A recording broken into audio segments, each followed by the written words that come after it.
Jadi ada bule nih tajir banget. Hartanya dikuras abis sama perempuan asal Indonesia. Bener-bener abis, kagak sampai bersisa. Hey everything, thank you udah nonton video ini dan selamat datang di Mrs. Things. Apa kabar dunia? Ganteng, review saldonya dong.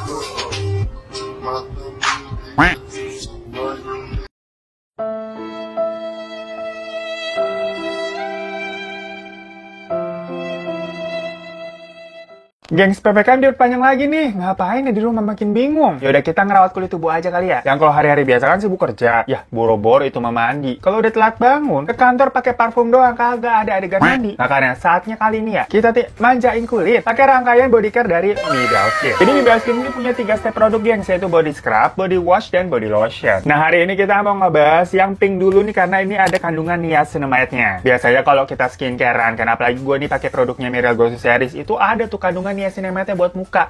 Ini buat seluruh badan kalau Nibel Skin. Jadi unik banget yang sini produknya. Jadi Nibel yang pink ini cocok banget buat manjain kulit kita. Kayak perawatan di spa mahal. Pertama pakai body scrubnya ini yang kalau pink itu lumayan gede-gede butirannya. Jadi mantep nih buat gosok daki-daki yang numpuk. Dan kalau udah digosok nih semuanya, bilas aja pakai body washnya. Yang di sini tuh ada kayak apa ya, sparkling jadi tercantik kayak gitu, geng. Nah, abis mandi dengan 2 rangkaian ini, body scrub sama body washnya itu wanginya udah nempel banget seharian di kulit. Badan juga berasa apa ya, seger, kulit halus. Pokoknya enak banget, geng. Apalagi habis mandi ditambah pakai body lotionnya. Udah lengkap deh. Berasa lembab seharian di rumah tuh kayak nyaman banget. Pokoknya kalian wajib cobain. Kalian bisa beli satuan, bisa mau body lotionnya dulu, atau body washnya, atau body scrubnya terserah, atau ada bundlingnya juga paketan. Yang jelas pakai kode promo yang ada di bawah aja, kalian cek. Itu bisa digunain via Shopee pembeliannya ya. Follow juga Instagram mereka @nibelskin. Untuk tanya-tanya seputar produk ini langsung bisa DM ke mereka aja. Yang jelas pokoknya semua produk ini tuh vegan guys. Jadi natural ingredient. Cocok banget buat kalian lagi nyari produk-produk untuk kulit sensitif, dan ini pastinya aman ya. Jadi kayak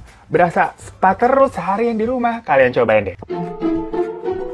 Cewek matre, ke laut aja.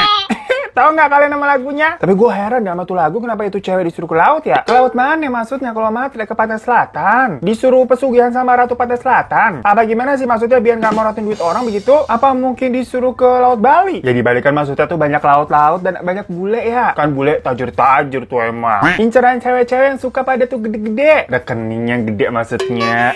Soalnya ini ada yang kasus yang seru, gengs. Jadi ada bule nih tajir banget. Hartanya dikuras abis sama perempuan asal Indonesia. Bener-bener abis, kagak sampai bersisa. Aduh, ini mbaknya juga agak bikin bingung ya. So hari ini kita nggak usah yang bahas serem-serem atau yang sadis-sadis dulu, hitung-hitung. Nah pas bentar gitu kan, kita ngerumpi aja nih. Soalnya ada kasus yang nggak kalah bikin gregetan. Pasti kalau kalian dengernya tuh kayak, hah? Gitu. Dimana kisah ini? Dialami oleh seorang pria bule bernama Christopher Forte. Nah, Chris ini merupakan pria yang cakep kok, geng. Kelahiran tahun 1978. Dari backgroundnya nih, di masa sekolah, dia memiliki prestasi akademik yang cemerlang dan lulus dari jurusan IT, predikatnya cum laude alias lulusan terbaik di universitasnya. Dan di tahun 2010, Chris mendapatkan sebuah tawaran pekerjaan di Egham Surrey. Pokoknya tuh itu di daerah bagian tenggara Inggris lah. Misalkan kalau lu order Gojek mau ke situ, patokannya ada Alfamart tuh yang nanti lu belok kiri, lurus aja sampai nemu tukang gado-gado. Nah, sebelah persis tuh lokasinya. Canda gado-gado. Pokoknya di tempat kerjanya itu, dia akhirnya bertemu dengan seorang perempuan asal Sumatera bernama Juliana Postman. Banyak kabar beredar kalau katanya Juliana ini merupakan perempuan berdarah Batak. Tapi ada juga yang bilang kalau dia campuran antara dari Medan dan Cina. Jadi memang Juliana ini backgroundnya cukup misterius, geng. Dan Juliana juga diketahui tinggal di Inggris itu sudah sejak tahun 2000. Jadi istilahnya dia udah hatam lah di situ. Udah kayak anak kampung situ pokoknya. Tujuan awalnya dia pindah ke Inggris sebenarnya awalnya itu buat kuliah. Kebablasan lanjut sampai 10 tahun karena betah kali di sana ya. Dan memang sejak awal Juliana pernah cerita kalau di Inggris nih dia membiayai hidupnya sendiri dengan cara bermain saham. Tapi bukan binomo ini, gengs.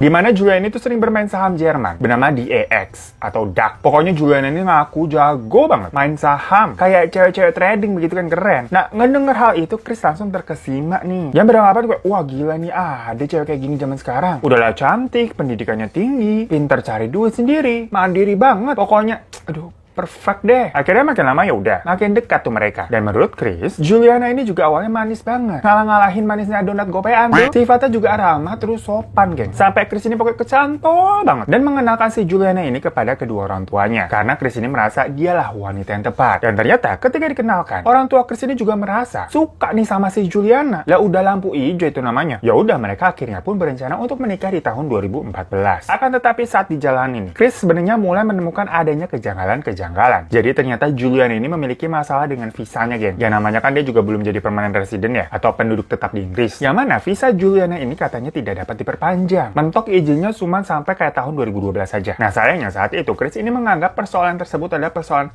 kecil enteng udah. Dimana dia nggak benar-benar mencari tahu kenapa sih visa Juliana ini bisa macet begitu. Ya mungkin namanya udah bucin kayak udah buta. Karena kan cinta itu buta. Liu makan tuh cinta. Pokoknya Chris nih mikir, yang penting mereka nikah dulu baiklah. Ntar kalau mereka udah nikah nih visanya udah diatur kemudian. Nanti aja gampang kan kalau udah nikah sama citizen sana. Akhirnya ya udah sesuai rencana. Mereka melangsungkan pernikahannya di tahun 2014. Dan pernikahan itu menghabiskan biaya hampir 400 juta rupiah. Ya di sini maksudnya buat pernikahan di luar negeri yang simple gitu ya, nggak mewah-mewah banget. Dana segitu termasuk lumayan mahal, gengs. Kalau di sini mungkin jatuhnya standar aja. Masih kalah jauh sama nikahannya Lesti Bilar tuh kemarin.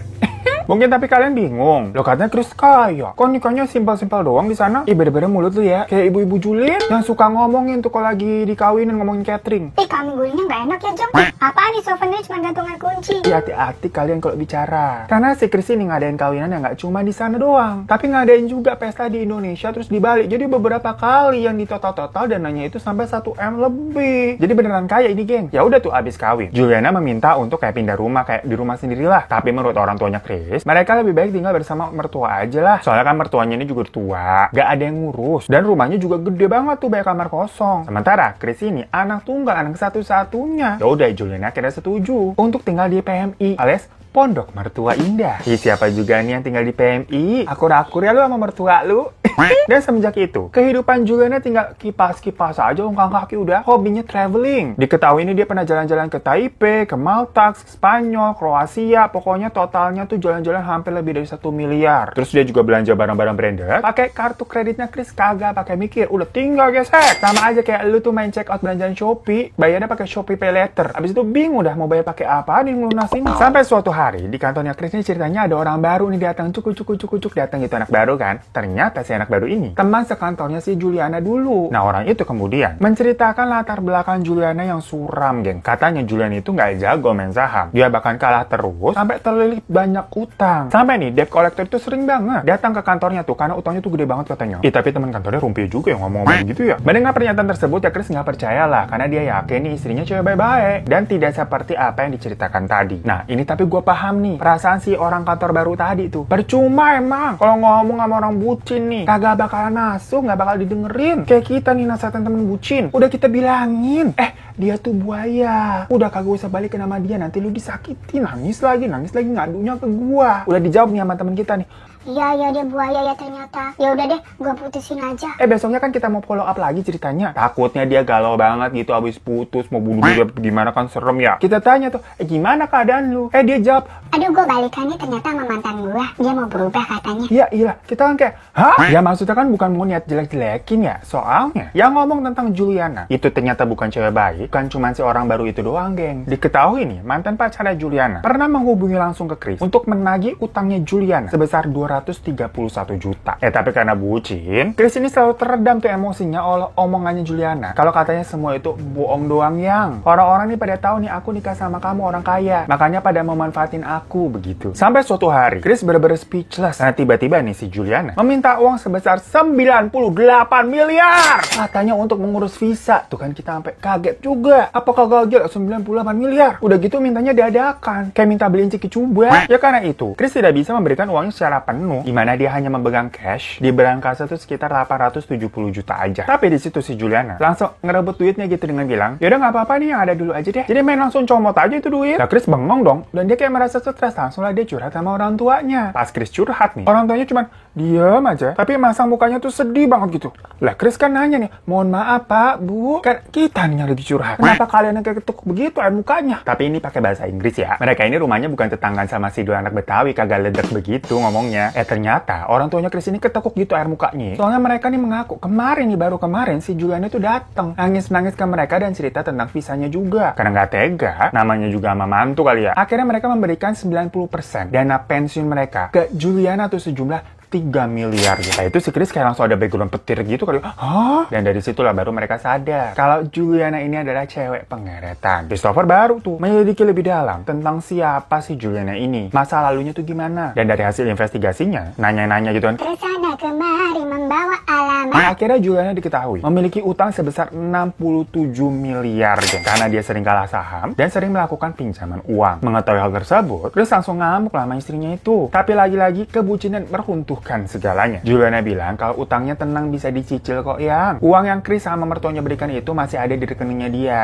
Tapi emang lagi dibekuin buat jaminan. Tapi Chris kagak mikir apa maksudnya ya. Karena diberikan dia tadi kayak 870 juta tambah 3 miliar. Ya anggap aja buletin 4 miliar gitu. Lah utangnya Juliana kan 67 miliar. Jauh banget. Cuman Chris ini yang bucin tuh lagi-lagi memaafkan akur dan mereka ini hidup damai selama 1 tahun. Karena Juliana janji dia nggak bakal main saham lagi lah. Tapi sebenarnya yang aneh nih, selama 1 tahun itu Chris ini nggak tahu menau gimana si istrinya ini melunasi hutang-hutangnya yang segunung itu. Pokoknya buat dia, yang penting nggak ada orang ke rumah buat nagih utang lah. Jadi rasanya damai-damai aja nih hidup. Cuman ternyata badai belum berlalu. Karena di bulan April di tahun 2016, ada badai petir yang datang menghampiri si Chris. Dimana ada beberapa orang ini datang ke rumah untuk menemui Chris dan orang tuanya. Mereka diyakini merupakan suruhan dari 2 pengusaha yang ternama di Inggris. Mereka bilang nih, kalau si Juliana itu telah berhutang sebesar 48 miliar dan telah menjaminkan suami beserta rumah orang tuanya Chris itu sebagai janjian yang udah ditulis tuh di tanda tangan di atas materai. Ya kan apa perjanjiannya ini di atas materai ya? Jadi itu dianggap sah di mata hukum resmi, geng. Waduh. Si Chris langsung kebakaran jenggot, nelfon lah tuh ke istrinya. Tapi ternyata HP istrinya mati, nggak bisa dihubungin. Akhirnya Chris pun berinisiatif untuk datang nih ke bank dengan niat mau mengambil uang yang dia punya dulu lah untuk nyicil utangnya itu. Maksudnya biar rumahnya nggak disita lah. Sayangnya, level kebucinan Chris ini kan udah kagak ketolong ya. Dia itu nyimpen uangnya di rekening bersama sama istrinya. Yang otomatis si Juliana bisa narik duitnya sesuka hati. Istilahnya pas mau ikutan challenge, Ganteng, review saldonya dong. pas dilihat, lah saldonya kosong kayak gua tadi. Karena nggak percaya, hah? Dikira error kali. Akhirnya dia datang tuh ke bank untuk ngeprint buku tabungan biar ngeliat. Ternyata dari hasil print buku tabungannya, ya bener aja, semua uang Chris itu udah dikuras habis sama istrinya. Dimana Juliana ini telah mentransfer 14 miliar ke rekening adiknya dan 5 miliar ke rekening orang tuanya Juliana di Indonesia. Pokoknya bener-bener dikuras sampai tetes terakhir. Aku suka coklatnya hingga tetes terakhir. Aku kaya sekarang. Ya udah jadinya rumahnya Chris itu rumah orang tuanya maksudnya beneran disita. Setelah itu Chris nggak terima dong, uangnya ambles begitu aja dibawa kabur. Akhirnya Chris sempat tuh melayangkan tuntutan ke pengadilan tentang kasus penipuan nih. Sayangnya mereka kan suami istri nih statusnya. Jadi kasusnya itu nggak bisa diproses karena dianggapnya itu masalah keluarga dan tidak termasuk ke dalam tindakan kriminal. Dan secara hukum, apabila suami memberikan uang ke istri itu jatuhnya legal ya. Nggak ada yang salah meskipun nominalnya kayak gede banget. Lagi pula dianggapnya itu semua terjadi karena kelalaiannya Chris juga yang memberikan semua aksesnya ke Juliana. Dan rumah tadi yang diambil pun itu juga dinilai sah secara hukum, geng. Karena pertama ada kertas hitam di atas putih dengan tanda tangan Juliana di atas materai dan saat itu memang dia masih menyandang status istrinya Chris kan. Setelah kejadian itu Juliana ini hilang bak di telan bumi. Pokoknya selama beberapa bulan sampai akhirnya Chris berhasil tuh menemukannya di tahun 2017. Dan pada tahun tersebut Chris melayangkan gugatan cerai ke istrinya itu. Karena jatuhnya di sini Chris udah nggak punya tempat tinggal ya, udah bangkrut istilahnya. Mau nggak mau Chris ini menitipkan orang tuanya ke kerabat terdekat mereka. Sedangkan Chrisnya itu sendiri tinggal di apartemen kecil yang sepetak doang gitu. Punya temennya yang kasihan gitu sama hidupnya Chris. Tapi jangan kira setelah semua ini Chris bisa hidup damai. Karena udah kagak punya apa-apa nih. Segala asetnya kan udah hilang. Ternyata Julian itu masih ninggalin banyak banget utang di kartu kredit yang dia pakai kan punyanya Chris. Hal itu membuat Chris ini harus membayar cicilan sebesar 11 juta sebulan, geng. Buat yang pada gaji UMR ini kayak nelan ludah aja dengernya ya. Kita juga pusing ini ya Allah. Bisa-bisanya hidup Chris yang tadinya makmur sampai ngesot-ngesotin istilahnya buat bayar-bayarin uang mantan yang membuatnya jadi PPKM. Pernah percaya kemudian menyesal. Tapi gengs, yang bikin aneh sih, Julian ini kan jatuhnya udah nguras abis harta ya, sampai puluhan miliar begitu. Tapi pada akhirnya dia tetap nggak punya apa-apa loh. Hidupnya maksudnya bukan tau-tau mewah, glamor, bisa foya-foya ya. Enggak, gengs. Setelah bercerai itu, Juliana juga bahkan hanya tinggal di sebuah apartemen kecil aja. Jadi itu duit puluhan miliar hilang, ngawur kemana? Gengs, Uang segitu loh, puluhan miliar sampai 100 miliar itu. Kalau dibikinin kontrakan 5 hektar, ya udah tinggal kipas-kipas aja tuh sama seumur hidup ya. Gila banget emang. Ya kemungkinannya, semua uang itu buat kayak gali lubang tutup lubang. Karena utang-utangnya aja udah segunung. Cuman ya itu kira-kira kalau kita punya nih uang 10 miliar aja ya. Kalian mau ngapain sih, gengs? Komen di bawah ya. Kalau saja kamu bukan orang kaya, sudah kutampar wajahmu. Nah gengs, pelajaran dari kasus hari ini atau cerita hari ini adalah percuma udah ngomong sama orang bucin. Kagak bakal didengerin. Yang ada kitanya senep sendiri. Capek ini mulut bubusa udah nasehatin. Tapi yang gue bikin gue heran, kenapa ya itu Juliana kagak ada bersyukur-bersyukurnya gitu. Udah dapet lah suami yang baik, cinta banget sama dia, kenapa bucin. Tajir, bertanggung jawab masih aja dimanfaatin dan dihianatin. Nyari apa lagi sih di dunia ini? Ya gue mah makanya jomblo nih sampai sekarang kali ya. Makanya lu bantu-bantu nyenengin kita begitu. Klik tombol subscribe-nya udah di bawah. Dari kagak ngenes-ngenes banget hidup gue lu pada tega. Jadi orang baik napa sekali-kali ya. Terima kasih. Jangan lupa juga minta like-nya sama follow Instagram gue @herotarifan. Sampai jumpa di kasus messaging selanjutnya. Assalamualaikum.